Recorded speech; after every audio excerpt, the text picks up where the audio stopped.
हाय viewers, तो चलिए शुरू करते हैं। जाना ज़रूरी है क्या, जो कि एक काव्य संग्रह है, उसकी अगली कविता जिसका शीर्षक है यहाँ इस घर से जाते हुए। यहाँ इस घर से जाते हुए आखिर में याद आएगा तुम्हें सबसे पहले छोटा सामान। आखिर में तुम ढूंढोगी दूसरे शहर में कोई मकान। आखिर में तुम देखोगी फ्रिज में सड़ चुकी हैं सब्जियां सारी। आखिर में तुम संभालोगी बक्से में रखी वो नई साड़ी। आखिर में तुम भागोगी और बंद करोगी गैस पर दूध। आखिर में तुम लोगी फिर अपने बिखरे वालों की सुध। आखिर में तुम झुंझलाओगी इस घर से जाने पर। आखिर में तुम्हें जाना होगा ट्रेन का समय होने पर। फिर यहाँ इस घर से जाते हुए आखिर में तुम्हें याद आएगा जाते जाते गले मिलना। और आखिर में मैं कहूँगा सुनो फिर दोबारा जल्द मिलना। इसी के साथ ये कविता समाप्त होती है। इसी काव्य संग्रह की जो अगली कविता है उसका शीर्षक है कुछ लड़कियां। तो चलिए शुरू करते हैं ये कविता। कहीं देहरी पार नहीं कर पा रही कुछ लड़कियां। कहीं हवाई जहाज भी उड़ा रही कुछ लड़कियां। कहीं दूसरे की गलती पर भी सुनती हैं कुछ लड़कियां। कहीं वक्ता बनकर सबको सुनाती कुछ लड़कियां। कहीं कलुषित बता दी जाती कुछ लड़कियां। कहीं दूषित को भी अपनाती कुछ लड़कियां। कहीं डर से घर बैठा दी जाती कुछ लड़कियां। कहीं डर खुद छोड़ आती कुछ लड़कियां। कहीं समाज दूषित कह देता कुछ लड़कियां। कहीं समाज का बहिष्कार करती कुछ लड़कियां। कहीं अपशकुनी का कलंक ढोती कुछ लड़कियां। कहीं अवगुण को गुण में बदल देती कुछ लड़कियां। कहीं केवल घर संभालती कुछ लड़कियां। कहीं घर संभाल दफ्तर जाती कुछ लड़कियां। कहीं दामन में दाग छिपाती कुछ लड़कियां। कहीं दाग को भी खाक कर जाती कुछ लड़कियां। कुछ लड़कियां दे जाती हैं कई सीख हमसी न बने कभी बची हुई लड़कियां। कुछ लड़कियां सीखती और चाहती हैं बने निडर अब सभी डरी हुई लड़कियां। इसी के साथ ये कविता समाप्त होती है। इसी काव्य संग्रह की जो अगली कविता है उसका शीर्षक है घर मकान। इस कविता के माध्यम से कवयित्री ने कहना चाहा है कि हमें घर या मकान छोड़ते समय बहुत कुछ छोड़ना पड़ता है। तो चलिए शुरू करते हैं ये कविता। कितना कुछ छोड़ना पड़ता है एक मकान छोड़ने से पहले। छोड़ना पड़ जाता है उसकी छत के नीचे बीता अपना सारा बचपन। जिसकी दीवारों पर छोटे भाई ने बनाई थी कुछ अतरंगी तस्वीरें। वो आंगन जहाँ मैंने चलना सीखा था। जिसकी खिड़की से माँ पिताजी को आते देखती थी। इतना सब पीछे छोड़ जाने पर मैंने जाना आदमी मकान खरीद सकता है, लेकिन उसे घर बनाने में एक पूरा जीवन बीत जाता है। घर की दीवारों तक से प्रेम हो जाता है। अंत में मैंने समझा बस इतना कि अपना पूरा घर छोड़ना पड़ता है एक मकान छोड़ने से ठीक पहले।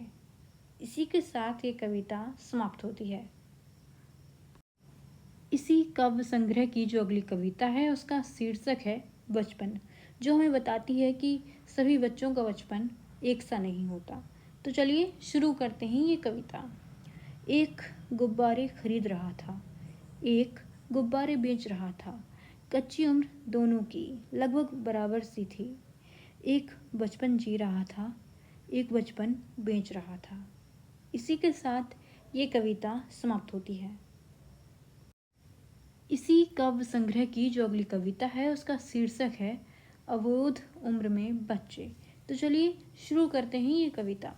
एक पूरा दशक बीत जाने पर हम जानेंगे आंगन के उस वृक्ष का महत्व, जब उसकी छाँव में बैठा करेंगे।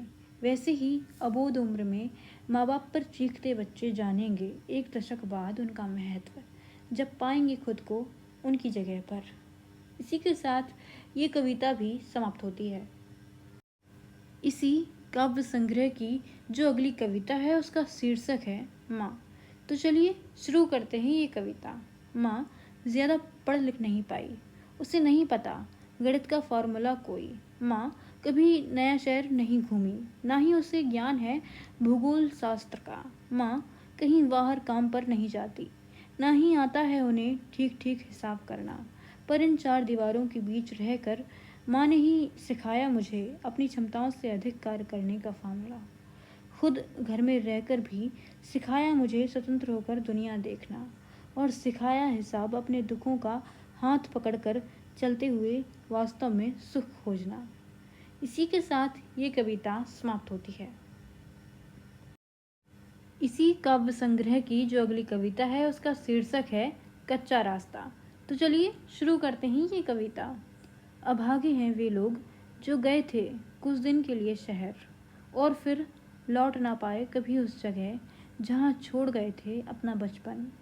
पिता के झुके कंधे और माँ की आंखों में प्रतीक्षा का भाव, जिन्हें लौटना था फिर उस जगह जहाँ से वे निकले थे, भविष्य बदलने की उम्मीद लेकर। अफसोस, शहर जाने को सड़कें मिलती रहीं, पर गांव लौटने को कच्चा रास्ता भी न बचा।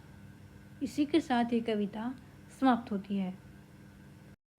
इसी काव्य संग्रह की जो अगली कविता है उसका शीर्षक है पिता। ये कविता हमें बताती है कि बिना पत्नी के पुरुष पति नहीं हो पाते, पर पिता होते हुए वे माँ ज़रूर बन जाते हैं। तो चलिए शुरू करते हैं ये कविता।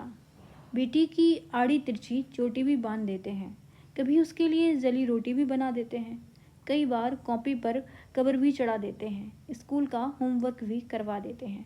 बिना पत्नी के पुरुष पति नहीं हो पाते, पर पिता होते हुए वे माँ ज़रूर हो जाते हैं। जैसे जैसे पितृसत्ता आगे बढ़ती जा रही है, पीढ़ी दर पीढ़ी पिता अब थोड़े थोड़े माँ होते जा रहे हैं। इसी के साथ ये कविता समाप्त होती है। इसी काव्य संग्रह की जो अगली कविता है उसका शीर्षक है कहानी। तो चलिए शुरू करते हैं ये कविता। कभी धुन सुनाई देती है, कभी कुड़न सुनाई पड़ती है, कभी फूलों की चादर आती है, कभी कांटों की रजाई अड़ती है, एक ज़मीन खिसकती है पैरों तले, तो कभी सोच रौन दी जाती है, एक हुक छिपी है मन के तले, तो कभी उदासी बांट दी जाती है, एक चिंगारी सी जलती है फिर वहीं बुझा दी जाती है, एक बात कहीं से निकलती है फिर कहीं और सुना दी जाती है। कोई खाना पचाने को भागता है तो कोई खाने के लिए पचता है, कोई किसी के जीवन का चक्का चलाता है तो कोई चक्के पर सूत काटता है, किसी के सर छत नहीं तो कोई चौमंजिल में भी अकेला है, किसी के पड़े खत कहीं तो कोई चेहरा भी अब धुंधला है। यहाँ सबकी अपनी कहानी है, यहाँ हर किसी की कोई कुर्बानी है, यहाँ सब अपने आप को विजेता चाहते हैं, यहाँ हर किसी ने नहीं मानी है। कोई कहता है किसी को अपशकुन यहाँ, तो कोई देखता है छोटा सा गुण भी है। सब अपनी फिल्म के हीरो यहाँ, तो किसी की नज़र में जीरो भी। ये धरा है प्रिय, यहाँ कोई सर्वगुण संपन्न नहीं, यहाँ सबकी अपनी मनमानी है, यहाँ कोई किसी से कम नहीं, यहाँ सबके पास एक कहानी है। हम अपनी कहानी जी रहे हैं और यही बस हमें जीनी है। यहाँ किसी की कहानी गलत नहीं, बस यही बात हमें सीखनी है। इसी के साथ एक कविता समाप्त होती है। तुम्हें सिर्फ मेरा बीता हुआ कल हैरान करता है, फिर तो तुम्हें मेरा आज भी मालूम होना चाहिए। Thank you for watching.